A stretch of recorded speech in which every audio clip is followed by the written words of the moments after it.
What better seat than the saddle? What better roof than the sky?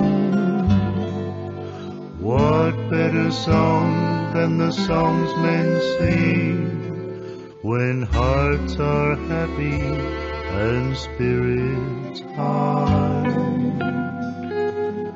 We're riding to the never, never.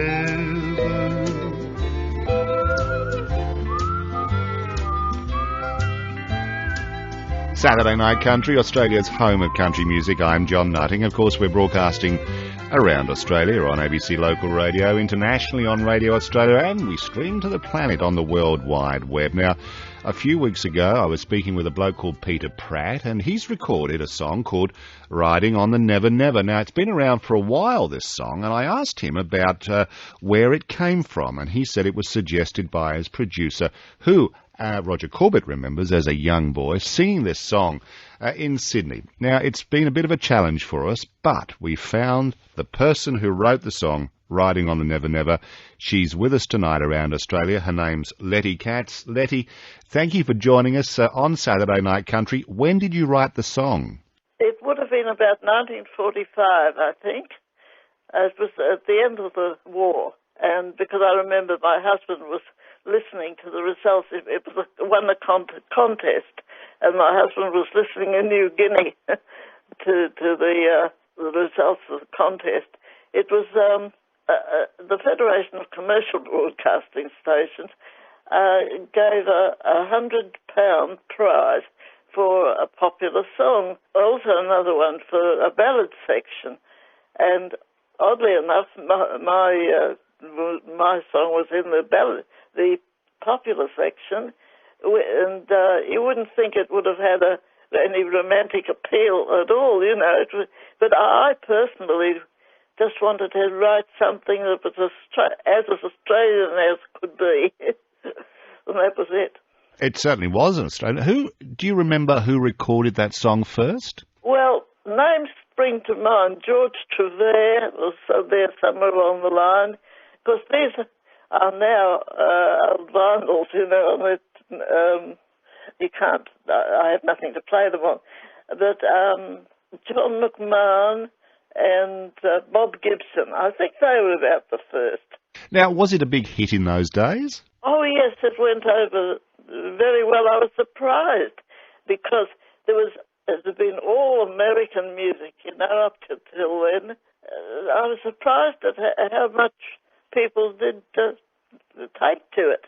I think they must have just been waiting for something Australian. Letty, with that particular song, though, that wasn't the first song you wrote or had recorded, was it? It was. Not the first one I'd written. I wrote a few war songs that were played at, concerts and things. But that was the first one that I had recorded and published. So what were you doing at that time? Were you a musician, or what made you suddenly write these songs? Well, I've studied music from when I was 5, and I used to play by ear quite a bit, and then gradually I began to write my own music.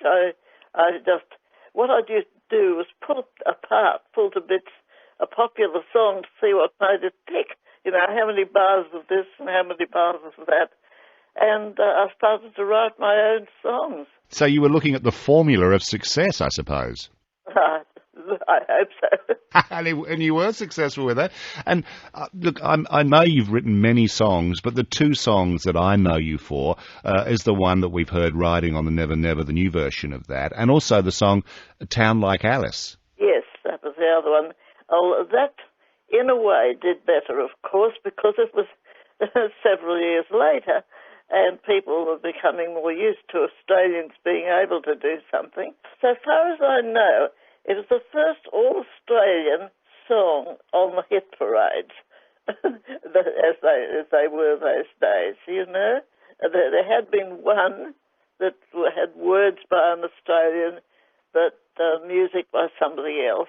And this, I think, was the first one. So did you write that for the film, or did the film take that song? Well, what happened was But I had written the song long before the film ever came out. I'd put it away in a box, which is what I mostly do with stuff that I write, because I can't sing myself. I never could. So, just to go in a box till somebody would sing it. Then the ABC used to have a lovely orchestra that used to play at night, live music, I sent it down to them when I knew that there was going to be a film of that title. I sent it down to them, and they played it. Then I began to have requests from publishers and recording companies and so on, because they wanted to do something with it, but it was too late to put it in a movie or anything. So it came out at the same time. I was at the opening in Sydney of the film, played the piano in the foyer of the theatre, and Ray Dickson sang it. I think, yes, Ray Dickson. They had a photo of Peter Finch and Virginia McKenna on the cover of the music. And of course, they were the principal characters in the film, the Neville Shute novel that was made into the film. And Peter Finch was the Australian scallywag soldier, and the love interest was the English Virginia McKenna. And it was a very strong story, and it was a big film of its day, wasn't it, Letty? It was indeed, and the music used to be played as you're going out the theatre after the film was over, that sort of thing. It wasn't used in the film or as background, although it never has been used as background for a film, in part of it, for Dimboola. I don't know whether you ever saw that. I did, and I don't recall hearing it there, but I'm going to have to revisit that film. Yes, that was quite a bit of never used in that. And once in Blue Hills, too, I think. Did it really pop up in Blue Hills? Well, I be. I think at one stage, not as a regular thing, they had their own theme song, but it was used somewhere along the way. Letty Katz, thank you for sharing those memories with us, and you wrote that songwriting on the Never Never back in 1945. It'd be very wrong of me, I suppose, but I'm still going to do it. Can I ask you how old you are now? My mother always had it. I used to say to my mother, why don't you tell people how old? And she said, I don't want them to treat me like a little old lady. And so I'm afraid I don't say. That's a most... Treat me like a little old lady. I wouldn't dare do that, but that's a fine response to my question. I thank you for that, Letty Katz. How good you are at arithmetic. Look, thanks for being with us. Thanks for letting us know about writing those songs. And it's been a pleasure to talk with you, Letty, around Australia. Oh, thank you very much for giving me the chance to. Bye-bye. Some folk like a place that's sophisticated, or where the sea is nearer.